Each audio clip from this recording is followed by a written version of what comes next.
Welcome. I'm going to read a territorial acknowledgement and then I will say some words about these two fine people behind me.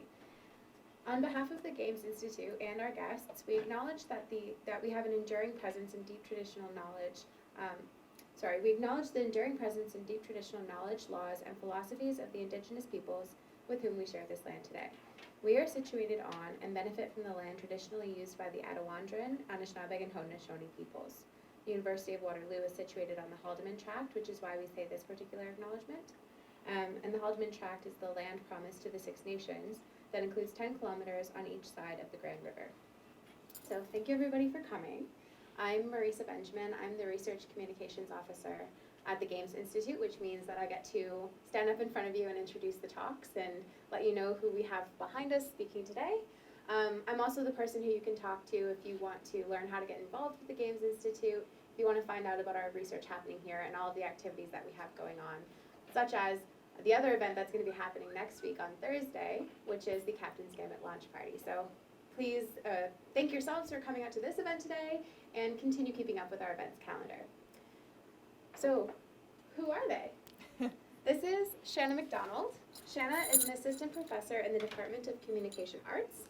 Her practice-based research explores the community building potential of practice-based, site-specific art interventions in public space through her work with Q Collaborative Lab.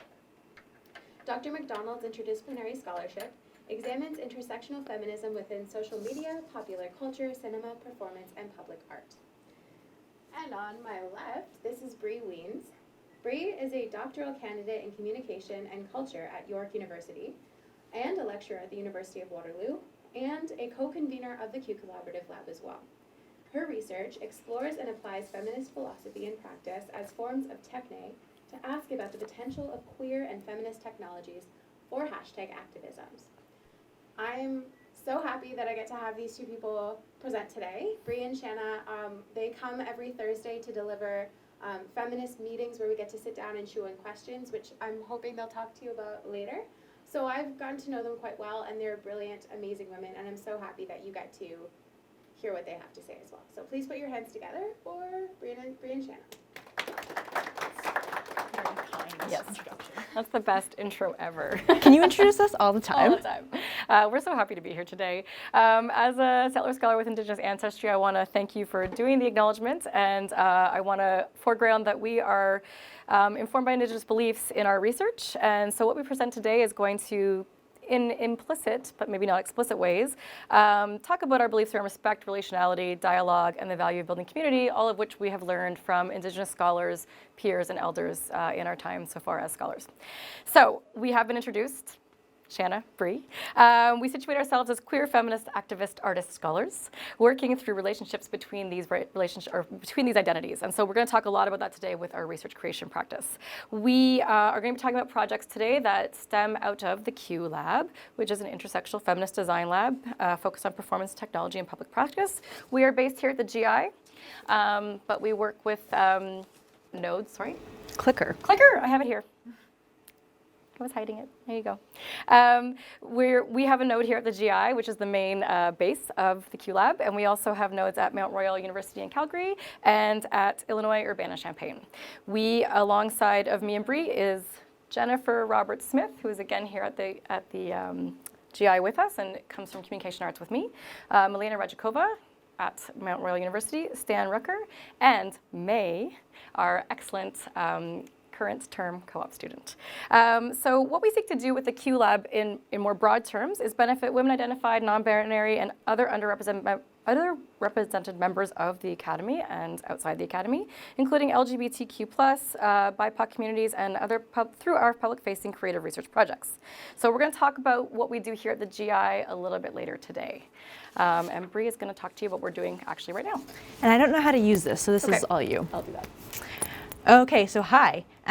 So today what we're doing is we're trying to draw on, perfect, 3 projects that we've done.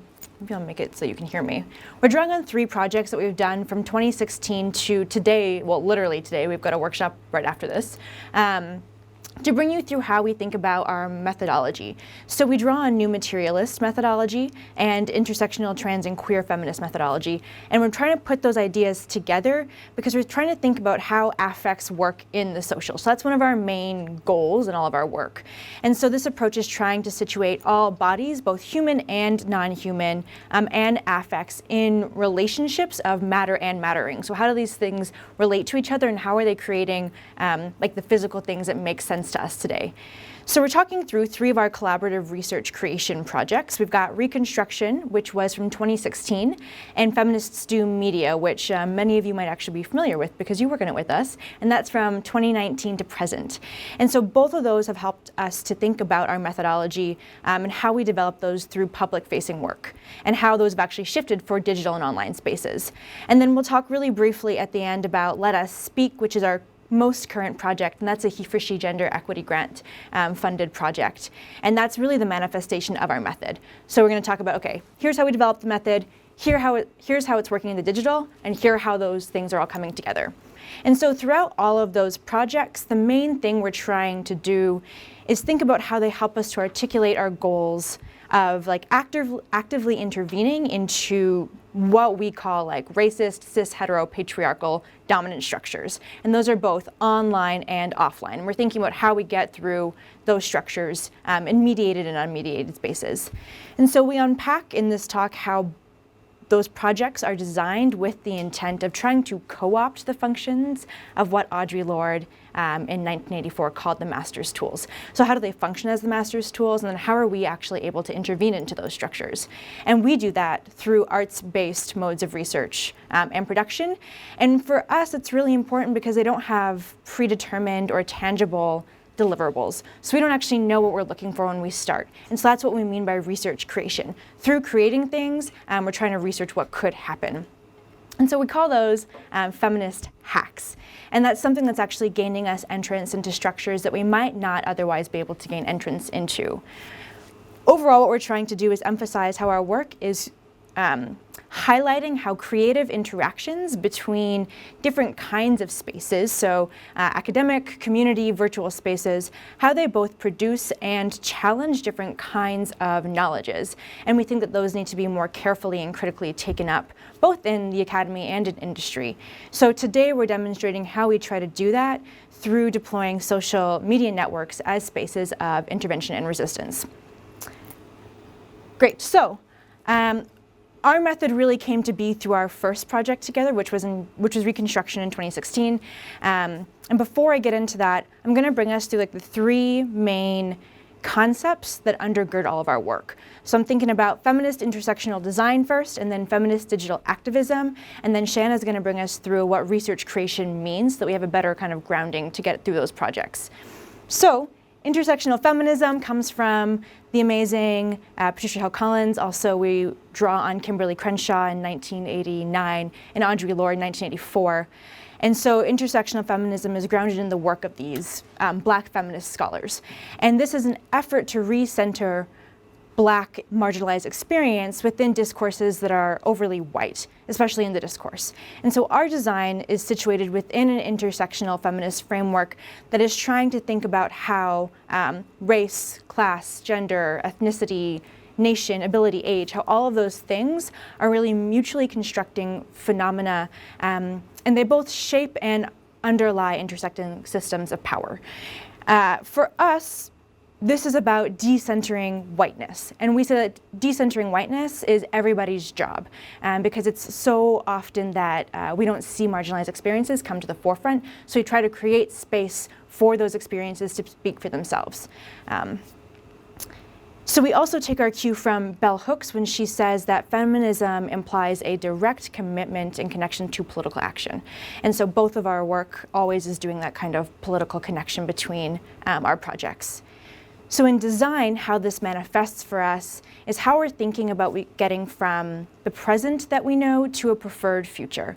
And so design research for us is about providing knowledge to designers to improve decision-making and action during that process. Because we say that designing has to be about, for us, creating better intersectional, queer, and trans feminist futures. And that's because we're really invested in feminist digital activism.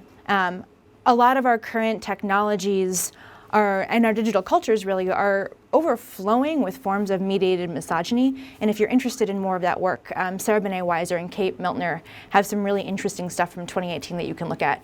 And they tell us that these forms of mediated misogyny are promoting a lot of intimidation, a lot of harassment, and a lot of just like vitriolic violence against women and non-binary people online. And so feminist digital activism is working to challenge that gender, racial, and homophobic discrimination online. And importantly, trying to promote renewed visions of what a feminist politic could be in the public sphere. And so this uses things like hashtags, memes, blogs, social media, anything digital essentially, to try to create communities online and create spaces online for airing grievances or complaining, which Sarah Ahmed tells us is a feminist act, and calling attention to misogyny and asking for action.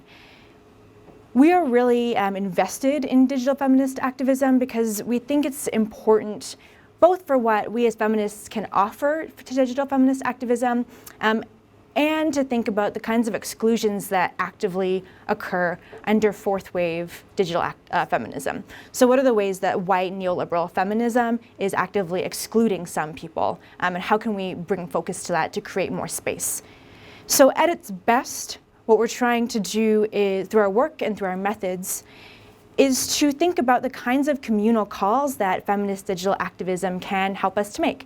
So we're thinking about how we can usefully queer the internet or make spaces on the internet, which is really itself a tool of the master, in order to better catalyze these feminist configurations of relationships between people, technologies, and cultures. So this call is really a diverse call for us to kind of pull up whatever tools we have in our toolkits and to mobilize them online together. So I'll pass it over to Shana to talk about research creation. Great, thank you. Okay, so our use of the term research creation here builds on an interdisciplinary conversation that starts with theater and performance studies, who discuss things like practice as research and practice-based research. And we're taking those and we're drawing them into relationship with communication, media studies, and fine arts, which all in Canada employ the term research creation. And so what we mean by that is how we're going to situate our arts-based approaches to research. So in particular, what we're most interested in is a research creation practice that works with creation as research. So creation then is required in order for us to allow research to emerge. You must be in the act of making in order to create new knowledge. So this involves what we call gathering and revealing through creation. And here I'm pulling on the work of Kim Sawchuk and Owen Chapman. And in this way, what researchers do by gathering and revealing through the act of creation is extract knowledge from the process itself. So it's not like you're making something and then you're looking at it afterwards and saying, well, what impact does the thing made have in the world? It's what did the process teach me? What new questions were developed in that act? What hiccups occurred? And how do we then change our sense of knowledge because of that? So for us then, it is in the doing, the gathering and the revealing of what we call a research assemblage. And what we mean by that is those multiple parts, bodies, events, contexts, objects, images that all make up what we are seeing as the research scene. And what then are the hidden and the tacit affective knowledges of the research project. And we want to name those and bring them forward because that's where we think research actually exists. And we're going to give you some examples of that in a couple of minutes. So what we understand with this notion of research creation, which combines from theater and performance and media and communication studies, is that there's a performativity to our actions. And when we say that, what we understand is that whatever we're doing in the act of creating is world making. We're creating new conditions and new possibilities for how to understand the world. And that in doing so, we're iterating new processes of exploration that require intentional actions on the part of the researcher that shift the conditions of how we know and how we communicate. So it's performative and it's world making. What this opens us up to, as many people have written on, is these new kind of senses of multiplicity, contingency, and possibility that create a requirement for us as researchers to have new relationships to ourselves, our research partners, and our work, and the public that we're putting it out towards. So for us then, our methodological framing responds to the research creation call to focus on process, production, and the materiality of how those things come together in spaces both online and off. So an example that we can think of here to kind of locate this is that in the fall here at the Games Institute, the Q Lab ran a techno tampons workshop, which was rethinking the relationship between technology and menstruation. And what happened was we were thinking through those concepts broadly, and through our spontaneous and intentional engagement with creative materials, we came up with new perspectives, new solutions, and new designs. And so it was a kind of collaborative space-making project. We were all working together collaboratively with people that we either knew or did not know. But using low-tech materials, we began to sort of solve or even just name some of the problems of the ways in which we treat questions of technology and menstruation in very gendered ways.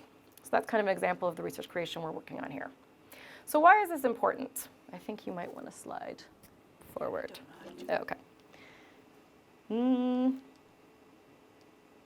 Okay, it's important because I'm taking these claims from the #TransformDH manifesto outlined by Moya Bailey, Anne Kang Huen, Alexis Loithen, and Amanda Phillips from 2016. So these are the things that they think are really, really vital for us to take up in digital humanities. So they state that 1, questions of race, gender, class, sexuality, and disability should be central to digital humanities and digital media studies.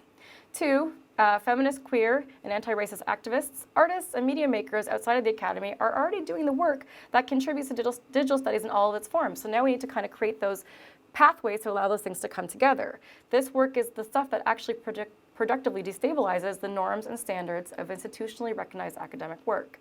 And 3, we should shift the focus in DH from technical processes to political ones, and we really take that seriously. And to understand the social, intellectual, and economic, political, and personal impact of our practices as we develop them. So we see our work as responding to these specific calls. We feel that our approach can help clarify the interrelationships of public events and community engagement by supporting and naming the structural, physical, interpersonal, and embodied configurations of how knowledge is both produced and how it is situated within institutions. So we're really interested in that interconnected nature of the research project and how those relationships between researchers and creative outcomes and the data that emerges from them remain creative, understanding that creativity is a place of a different kind of knowledge that is really, really useful for reintegrating into spaces that are kind of interested in more traditional senses of data. And that's what we kind of want to do. And so we're emphasizing then that this is a feminist act. And we're going to talk to you now, and Bri's going to show you in particular, how this came about on the ground with our first project together. Cool. Okay, so our first project, like I mentioned before, was Reconstruction, and this was in 2016. And I always joke that it was kind of serendipitous that this came about for us because I had just moved back to Toronto from Colorado after thinking about new materialist methodology, and Shana was just about to put together this performance piece thinking through new materialist inquiry. And I was like, what are the chances? So great. And with feminist relationality in mind, Shana was like, why don't you come and be part of this? And so a lot of the work that we've done have actually been foregrounding feminist relationality this entire time. So Reconstruction, here's a picture. It took place in 2016, and it was a site-specific public art installation that was mounted by MASS, which is Mobile Art Studio, and that's Shana's transitory creative lab. And we exhibited during Night Shift, which some of you might remember. I don't think it exists anymore, which is very sad. But that was an art festival, public art festival in Kitchener. And so this particular piece, Reconstruction, unfolded over 4 hours. So it was a long, cold night. And we were trying to, at the end, create a mixed media sculpture. And so we were trying to evoke the experience that people were having at the time of walking through a construction zone. Because like you might remember, basically from like uptown Waterloo all the way to downtown Kitchener, King Street, totally closed off for construction for a long time. And getting through there was a little bit of a nightmare. And so people were obviously upset about this. There was a lot of grumbling. And so we were trying to take those affects and that kind of public sense of unease and think about how we could create space to talk through and address those kinds of uneases as we were quickly seeing the gentrification of formerly like working class neighborhoods into this kind of tech startup. So what are the things that we can do creatively to address those concerns? So we invited audiences essentially to remake the city landscape through live animation, projection, and sound. So Reconstruction was part sculpture, part projection art, and part performance. So we had a soundtrack of this of construction sounds in the background, and I wish we had like some live footage to show you because it was actually really chaotic. Like it felt like a lot if you were just coming in to join us, but if you're part of the team, it was really fluid because we knew what was going on. And so that kind of echoed kind of the feelings that residents had in, when you come to a construction zone, you're like, what do I do? You're looking for cues from the construction workers. But if you're a construction worker, you know exactly what's going on. So that kind of echoed that kind of dichotomy there. So we recreated, nice, thanks. We recreated city blocks on 24 4x4-foot cardboard screens, and those were all held up by wooden frames. And each screen actually represented an actual city block within Kitchener-Waterloo corridor. So these city blocks are made of collaged photographic images of popular city street sections, and then those were enlarged onto the screens by the overhead transparency projectors, which probably many of us haven't seen since elementary school. Do you know the one I'm talking about? Like the one that you put the transparent on, it kind of projects up, yeah. So viewers were invited to pick up black markers then and trace those projected images onto the screens. And so once those city blocks were traced onto the screens, we'd move them away from the overhead projector, where participants would then use colored markers to intervene onto those recently traced city blocks. So this intervention, allowed participants to graffiti the traced city blocks. And so we really didn't prompt them on what to put. They could do anything they wanted. So we saw a lot of like Marvel characters, because I think one of the Marvel movies had just come out at that time. We saw interesting slogans. People renamed some of the street signs, and they repurposed some of the like landmark buildings uptown. And so what was interesting is that there was a collective and a collaborative reimagining of this everyday space in really creative and personally meaningful ways. And so we were really invested in creating spaces for participants to come together and genuinely think through their own thoughts and actually be able to discuss those thoughts to a degree in conversation with residents. And so once those screens were graffitied, we moved them into geographically accurate orderings of the corridor that goes from Kitchener to Uptown Waterloo. So thinking through our method, we called each one of these city blocks research scenes, and then we read them as constructed spaces that were in continuous flux. So these scenes didn't really have a beginning or an end. We kind of read them however they came. So it's not like we said one screen is one scene. We try to kind of plan out how many of the screens fit within a research scene based on how the residents had actually graffitied onto them. So we were following the data that had been put onto the screens instead of having our own preconceived ideas of what we wanted to be a particular scene. And so this allowed us to think through some of the affects that were happening that night, which we tried to capture in pictures and through some journaling. And this helped us to shift our focus from just like ordinary objects and daily practices to think about how those daily practices also shape us in return. So thinking about our habits, our dispositions, our feelings, and power within which these ordinary practices take place. So we take up the idea of the research assemblage, which comes from Fox and Eldred in 2015 and then Ringrose and Reynolds in 2016. And so this tries to address the body in context. So in the research assemblage, you've got the researcher, you've got your data, methods, contexts, and all of those things are linked together to do something or to produce something. And so that's namely a view of the affects that are making them work. So it's important for us to think about those.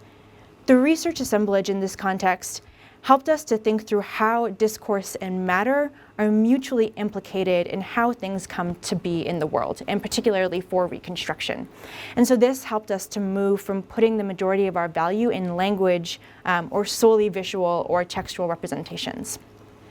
In the post-production analysis of the creative project, we were following what Maggie McClure likes to call data glows, and we really loved that term. It's like stuck with me since we started talking about it. So data glows try to describe what she calls the wondrous quality of data, which is something that as artists and activists, we really resonated with. So she says that when data glow, they instill in you as the researcher some sort of curiosity that impels you to follow where the data take you. So you might want to or be moved to thematize or code or analyze, but if the data calls for it, you might actually just pause and reflect and sit with the data. So it's saying that we don't want to, despite all the academic pressures of, fulfilling the grants or, getting the deadline in, Maggie McClure is saying, no, we should actually take the data very seriously and sit with the data. And so then in the spirit of looking at data that provoke and glow, we tried to frame our key methodological inquiries around understanding how those affects were working in the social. So the research assemblage of Reconstruction prompted us to map and articulate what we call the multimangal now. So we're bringing the research assemblage and this idea of data glowing together. And so what the multimangal is acknowledging for us is how multiple assemblages can simultaneously exist and how they affect each other. And so those are going to produce different affects based on their own configurations. And so we're seeing this kind of like messy mangle of like things on top of things that are all related. And if you take one of those things out, it's going to produce something different. And so we're trying to acknowledge how those different kinds of assemblages are creating different kinds of lived realities for different people based on their social locations. And so it's also acknowledging that our research analysis and consequences are equally informed by additional layers of meaning, where if you look at it at a different date, like later on, like now for instance, we're going to get different meanings from it than we did in the moment. And so all of those things matter for the kind of data that you're working with and how the research process might turn out. So the multimangal and its focus on data glows through following different assemblages really continues to inform our research practices, especially now as we've turned to think about online. We're thinking about how effective economies are working on the internet. And so Shana is going to talk about one of our most current projects called Feminists Do Media, where we try to intervene into particular kinds of affective economies on the internet. Thanks. Mm-hmm. You can press this button, and then things will go forward. Ooh. Okay. So one thing that you'll notice about Reconstruction is that feminism is sort of not at the forefront of it. We were thinking about different problems and projects at that time. And then the election happened in the US. And so things started to turn for us, I think, in our research, and things, a light bulb went off for me, actually, because I was situated as this feminist media scholar who was also doing practice-based art in public spaces, but they were not together. And all of a sudden they came together in my mind. And so what happened was I applied for and got an Insight Development grant in 2018. And the purpose of that grant was to compare the different ways that the personal is political is being used in feminist media, both in the 1960s and 70s and also in the present. And I was trying to make a link between those two, because both use that term and that sense as a groundwork for their politics and their art. So in the 1960s and 70s, the personal is political promoted consciousness-raising circles and public protests, which created a platform for speaking out against the marginalization of women in dominant culture at that time. It incited broad communities of support and resistance that informed feminist media makers also. So currently, if you can change the slide, we have returned to the personal as political as a guidepost for resistance and self-articulation. You can kind of flow through a couple of these. We've seen since 2014 a rise in the use of feminists in public spaces. There's popular feminism, there's celebrity feminism. It's very much taken up in a way that it wasn't in the early 2000s, where it was a dirty or a bad word. One of the ways that we can think through specifically how the personal is political is being used right now is to think about the Me Too movement. The Me Too movement uses self-disclosure and gives voices to experiences of harassment and assault, and through it, women, trans, and non-binary folks are locating a feminist politics within the realities of their everyday lives. So this is a really effective strategy as it elicits visceral responses from diverse audiences and brings feminist critique to a very center and central place in public conversation. So I think, when we've done research on the Me Too movement in the past, what we came up with was that I think within the first 4 months, Me Too was like a headline over 700 times in major newspapers. So that's a pretty impressive media strategy for getting a diverse public audience talking about sexual harassment where they weren't talking about it before. So that's how the personal is political becomes really useful in this context. What the Me Too movement illustrates then is how different constellations of digital activism can help feminists understand the forms of power that constrain us structurally and the collective practices, both online and offline, that make feminist work possible. So even though white celebrity feminism tried to kind of take credit for the Me Too movement, there was a really good collective correction on that in associating with Tarana Burke and her work since 2006 with the Me Too movement. And what that allowed us to do was recenter what could have been a very popular kind of viral movement into a conversation about structural inequality. And so that's kind of a way in which we see that the personal is political is outlining what institutions are doing and how our personal lives are indeed political. Okay, so what Feminists Do Media, which is the kind of output that has emerged from this grant, does is it offers a tactical guide for media-based resistance in the face of post-feminism and neoliberalism. What we want to do is archive and amplify online artists, activists, thinkers who are encouraging diverse representation and showing how vital our personal engagement is with the works. Our Instagram account, and we decided on Instagram because we wanted to meet and reach a fourth wave feminist audience, and we felt that a website, which is what I promised the government, would not work. And so we decided on an Instagram account instead and a social media campaign. And so what our account provides then is a rolling database of feminist media practices that are both historical and contemporary. We center on the work that advances the idea of the personal as political, but we also write up our kind of personal relationship to whatever media we're presenting in order to show how affectively engaged we are with the work. And this provides layers of what we're understanding as the multimangal. There's many layers of engagement that you can take up within the Instagram account. Okay, so there's one of the reasons why we think it's really, really important to, you can go back one slide actually, to do this work is that there is tons of work from second wave feminism that isn't really archived or discussed thoroughly enough in broader public spaces. We know about certain kind of artists and we valorize them, but we're missing some of the really important public interventions that were happening in the 1960s. So if you look at the performance art of Adrian Piper or Yoko Ono coming out of the 60s and the 70s, these were very media savvy interventions into audience relationships, into what does it mean to be a body and a body of color in public space? What does it mean to upend art at this moment in time? And they were very photographable and sort of sensational at the time, and yet they don't get the kind of credit that I think they actually deserve beyond a niche art history market at the moment. And so I wanted to present these to a broader public. One example of how we can see an overlap in how 1960s and 1970s work can inform activists now is to think about Suzanne Lacey, the next slide please, and Leslie Labowitz's 1977 performance protest In Mourning and Rage. So this was where a group of feminist performers covered themselves in black fabric and held funeral rites for women who were murdered by a serial killer at that time in Los Angeles. What's really important about this protest performance is that they staged it on the steps of City Hall, and they ensured that the space that they used would easily fit a televised local cable news photograph or shooting. And they wanted to make sure that they were going to get on television. And it was easy because of the way that they set up their framing.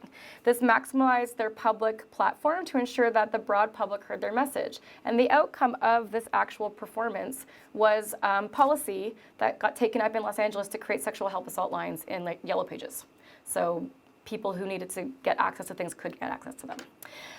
Okay, so it's hard for me not to think about that performance as someone who studies avant-garde art from that time without thinking about how The Handmaid's Tale has been taken up as a form of feminist protest in the last 3 years, both online and off. So thinking about the Women's March on Washington in 2017 and 18, 2018 protests against Planned Parenthood, as well as not against Planned Parenthood, against the restriction of their funding, as well as at and against, but not The Handmaid's Tale. Have they right? Oh, no. Okay, sorry.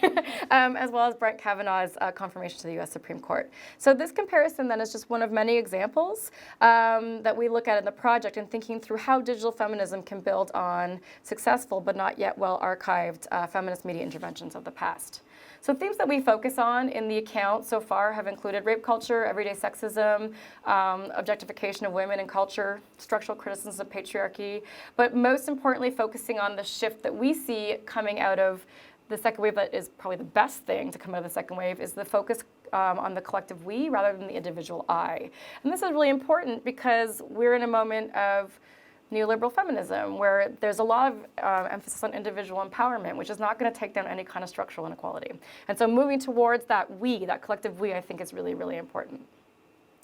So far what we've created then is a database of artists that are across a variety of media, including film, literature, painting, performance, sculpture, embroidery, music, etc. Alongside the Instagram account, we're slowly developing a podcast that will be available for you in the spring. And we're really excited to kind of talk more about that, but it's still in the works. All right, so what we're calling the Feminists Do Media project then is a design intervention or a feminist hack. That's what we're calling it. What we're hacking into then is prevailing Instagram culture that amplifies what we're trying to do by this Instagram hack is amplify marginalized voices and communities.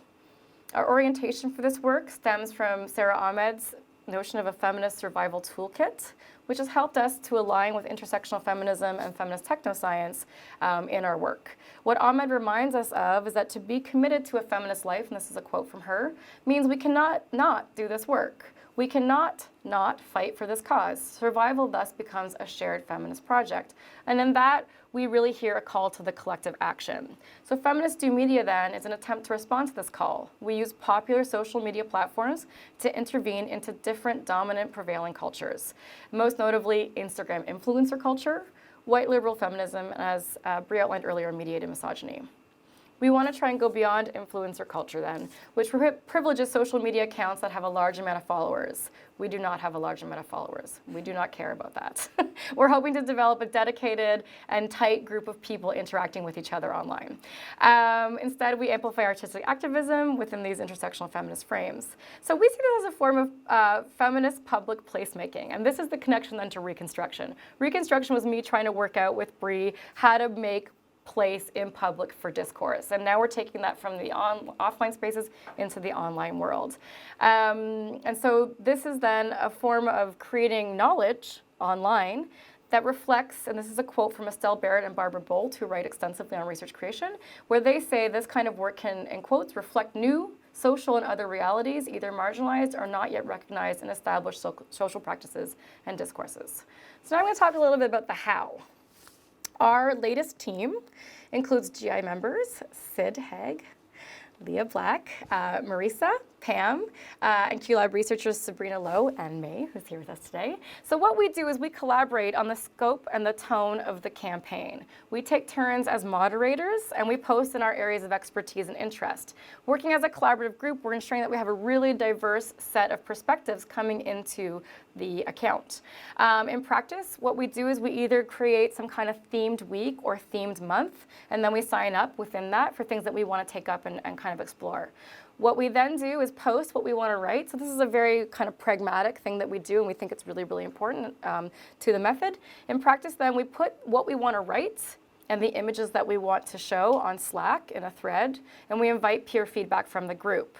So we do some editing for grammar, but also we're kind of vetting content and making sure that whatever we're putting forward is going to be amenable to the broadest possible audience so that we're not alienating anybody in our posts. We meet often to discuss the direction of the account and its future themes, and so it's this kind of collaborative dimension of the project that we find is really, really useful, where we take up joint responsibility for content creation, but we also allow it to reflect our own positionalities in relationship to one another. I would say this is another level of what we're talking about as the multimangal. There's 2 points I want to touch on in what we've experienced so far. So this account has been running for exactly 1 year. Yeah. It's our anniversary. And so there's 2 things that really stand out for me that we've learned from the process that I think are worth sharing with you today. The first is that social media can function as a pedagogical tool as much as a research tool when it comes to practice-based analysis or research creation. What social media actually lets us do through content creation is create the context for difficult and necessary conversations that were never necessarily part of our intention as researchers, but become valuable learning moments nonetheless. The second point about the potential for social media in research creation is that it really requires, in the best possible ways, collaborative community because of the vulnerability that it inspires as well. So I'm going to talk about the first topic a little bit, and then I'll go into the second. So just an example. Yes, thank you. In June, the research team for Feminists Do Media launched a month of posting our queer icons, or what we called #QueerCons, in honor of Pride. So I took it upon myself as the oldest person in the collective to take up queer icons from the 90s that were really formative to me at that moment in time. One of those is Hothead Paisan, Homicidal Lesbian Terrorist, which was a well-loved cartoon for queer women in the 90s.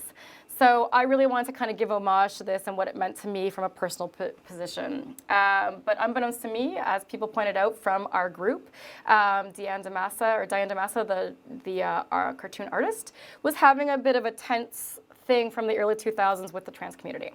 So we discussed this while we were beginning to write the post and had a very sustained conversation as a group about how to proceed. In the end of that conversation, we decided that it was really important not to alienate certain members of our viewing community, and so we pulled the post and decided not to show it. What we did, though, was earmark it for a month that we have yet to do dedicated to our problematic faves. And in that month, we're going to take up all the things that sort of did not pass the test of time. And yet, what is it about them that we want to try and recover, and what do we need to do without? And it would allow for a much more sustained kind of conversation that will ensure, hopefully, that nobody is alienated from this.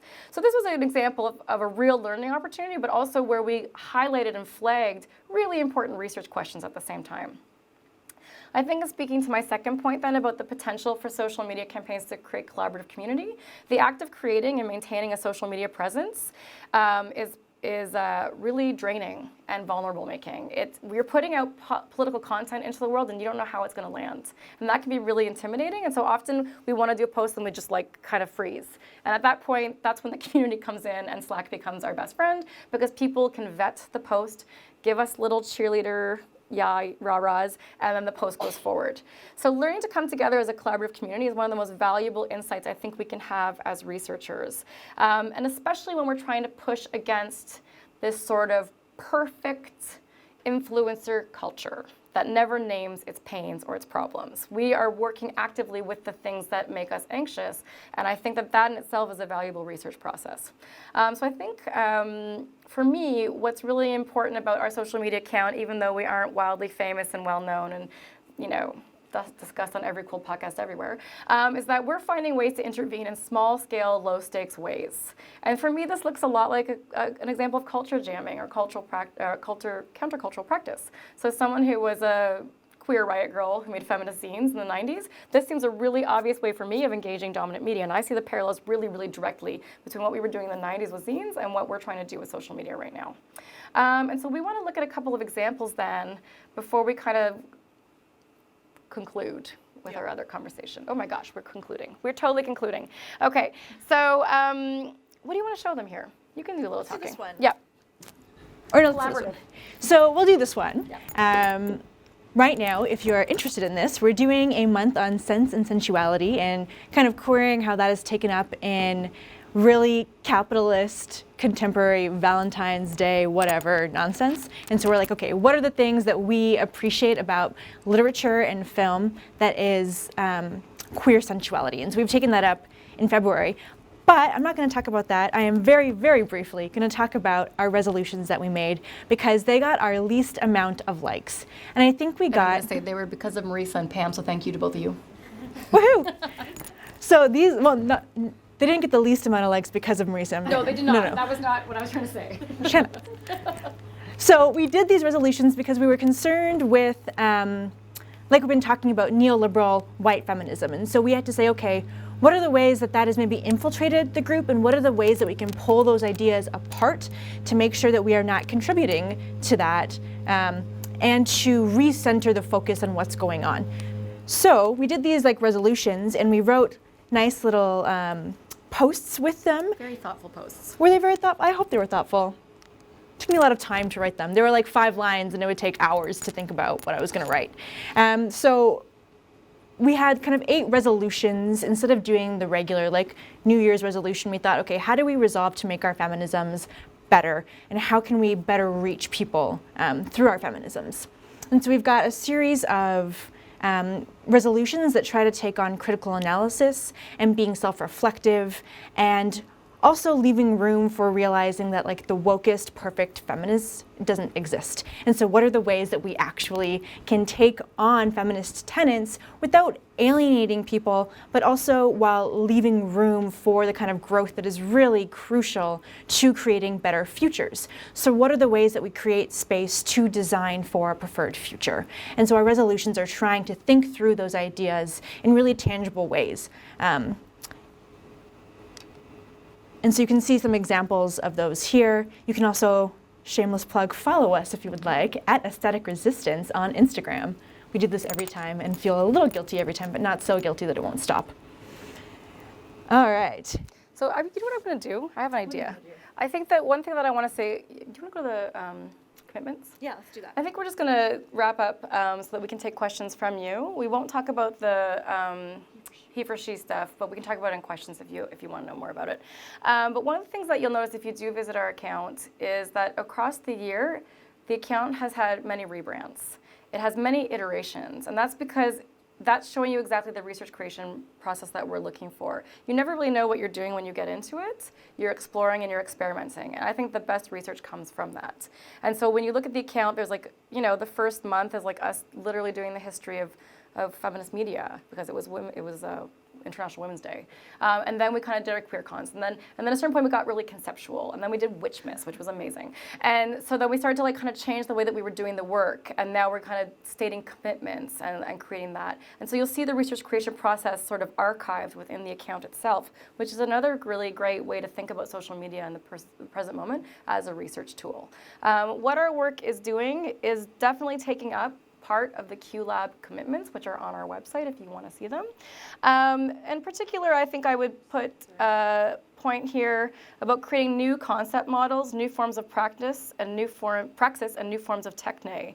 So finding different means of achieving the preferred futures that our feminism imagines. And so I think we'll probably just end with that and say thank you so much to the GI for having us speak today, but also for being a really great home for us. And thanks to everybody who participates in our conversations. And I look forward to your questions. Thank you.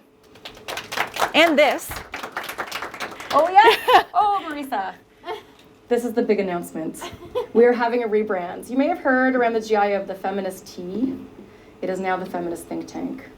And it's really great. Marisa, I would say, is the brains behind this, and yes. I would love you to come up and talk about your intentions. But what we hope to do with the Feminist Think Tank, which is launching next week during International Women's Week, is to think, talk, and make together.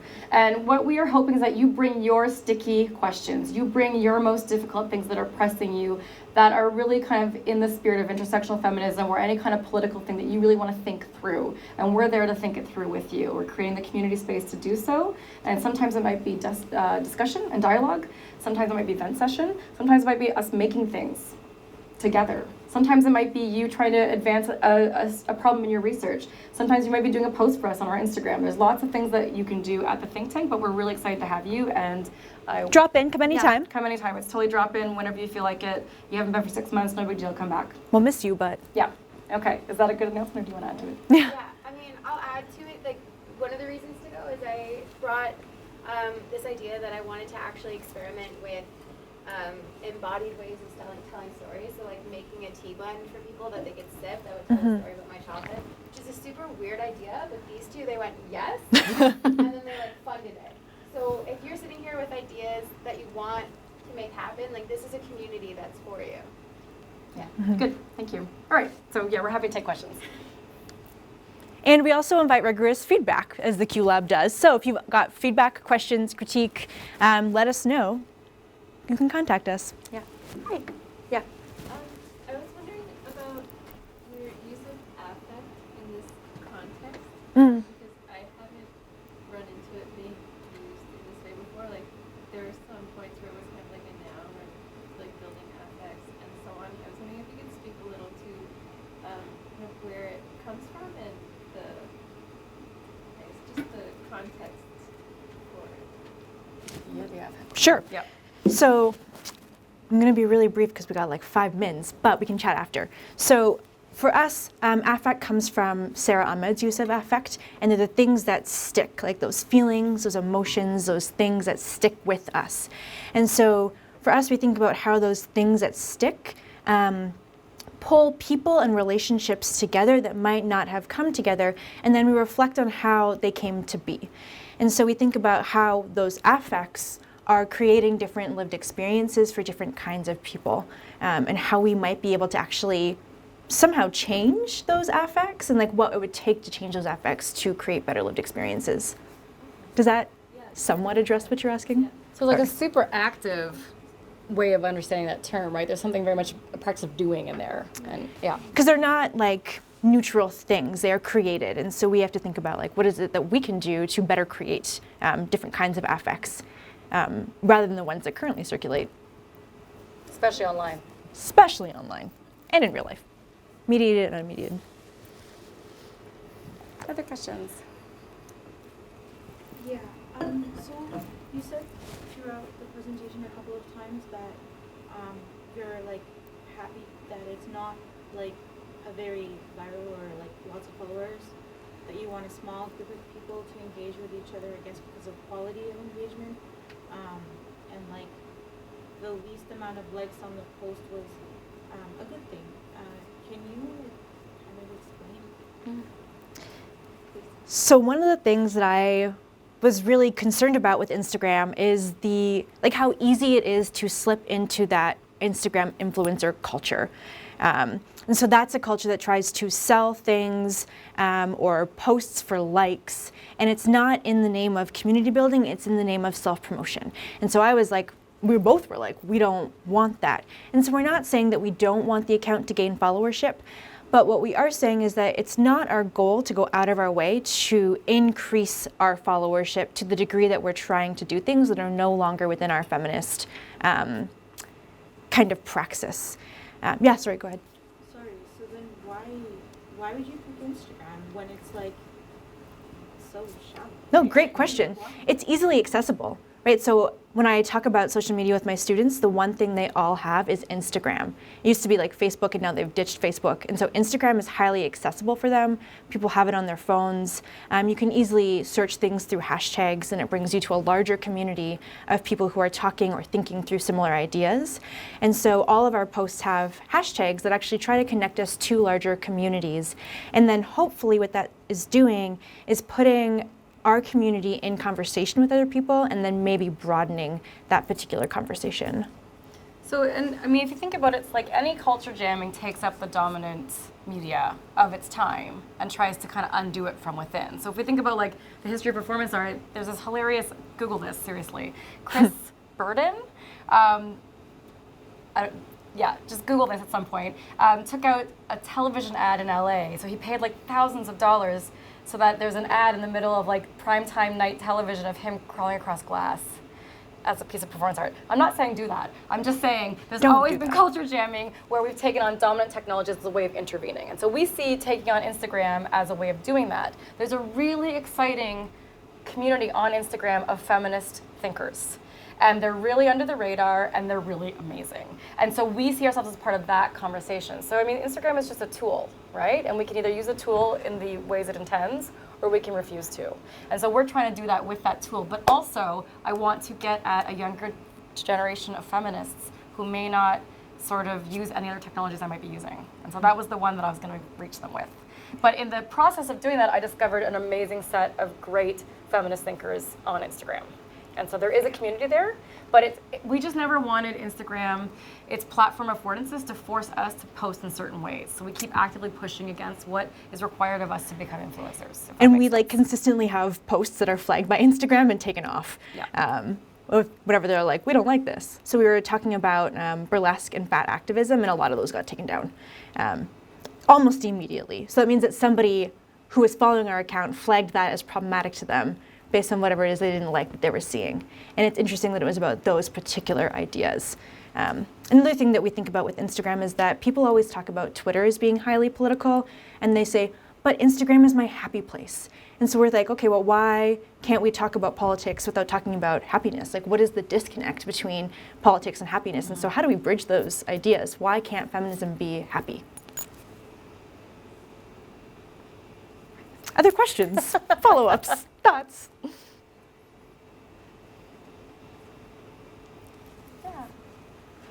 You mentioned like neoliberal things, can you give me Yeah, for sure. Go ahead. Do it? Oh, It took yes. a I lot. mean, it's kind of like that dominant feminism that's sort of been around forever, that actively kind of seeks equality for white women at the expense of other women. And so not thinking about the broad needs of an intersectional diverse population, but only like the needs of what's going to most benefit women who are already in positions of privilege and power. And so it's a very we would call it like a liberal feminism as well. I think in the US they would call it that. So it's not thinking broadly about structural inequality, but about kind of feel-good politics for women who already have a lot of privilege, if that makes sense. And so we're actually pushing against that because it's in relationship to dominant white norms in general and culture, right? And so we're thinking, no, we want to decenter that and kind of pick at that very easy, digestible form of feminism and take up actual issues of structural inequality that affect all women and not privileged white feminism at the expense of anybody else.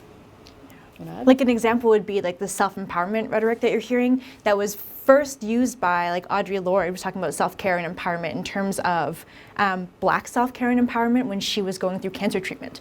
And so you see that taken up with a lot of celebrity feminism, trying to sell things to be like self-care, self-empowerment. And we're like, whoa, whoa, whoa, pause, take it back to where it came from and recenter those voices.